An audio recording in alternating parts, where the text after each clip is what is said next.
Hey everybody, this is Carla R. Jenkins and welcome to a new episode of Projectized, the project management show where I discuss three things: the business of project management, how businesses use project management, and obtaining project management certification.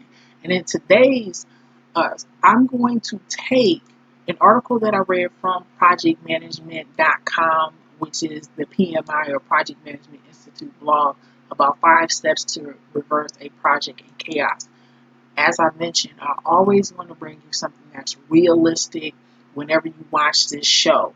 So this is very realistic because we know that project management rarely goes according to plan. So I want to give you something that you can actually use and do.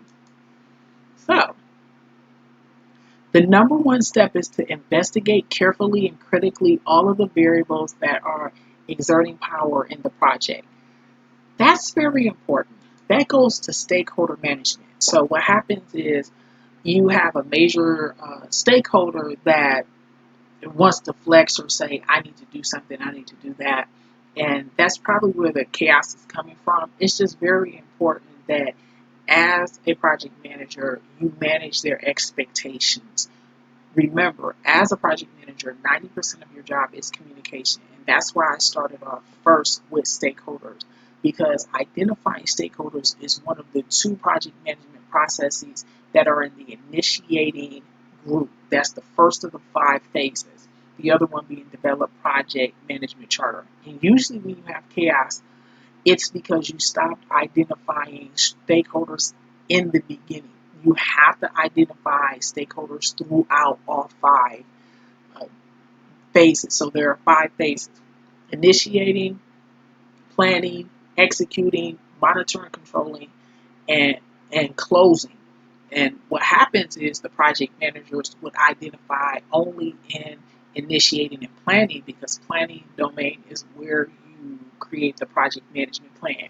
But I had to give you insight in number 1 of what it said. Number 2, based on these investigations, develop a list of items that are bringing negative interferences to the success of the project and seek to prioritize them with the support of the project sponsor. Once again, sometimes you as a project manager is not enough. You have to get reinforcement. So the sponsor is the person that oversees it. He or she is like the champion of the project. And it's very important that you understand that sometimes you can't just go at it alone, especially if you're dealing with an irate stakeholder.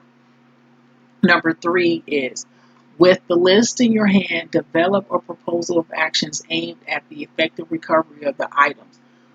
That's important because sometimes people get mad or they lose stuff, lost stuff, like a motherboard or some type of computer hack happened and you lose stuff, and just now you got to go into recovery. Number 4 is validate whether the project sponsor is truly engaged and committed to making their proposed recovery plan viable. That's important. You also have to communicate that, like I mentioned in number 1, manage expectations. When everything is in chaos, clear communication, good or bad, is necessary. As a project manager, you cannot be afraid to deliver bad news. And then number 5 is execute the recovery plan as a parallel project and melt one related to the original project. They mentioned parallel, so I'm going to give you 2 time management techniques. They're called schedule compression techniques. The first one is crashing, and the other one is fast tracking. Fast tracking is where you parallel and do things in process at the same time. Crashing is when you put everything on a critical path. That means there's no slack. If anything is late, the whole project is late. But I wanted to introduce those 2 things. So these were the 5 steps for recovery and resuscitation of a project in chaos. That is this episode of Projectized. My name is Carla R. Jenkins. You can get in touch with me at carlarjenkins.com/contact. My universal social media handle is Carla R. Jenkins, and I'm certified project management professional, certified Scrum Master, and IDO. Thanks for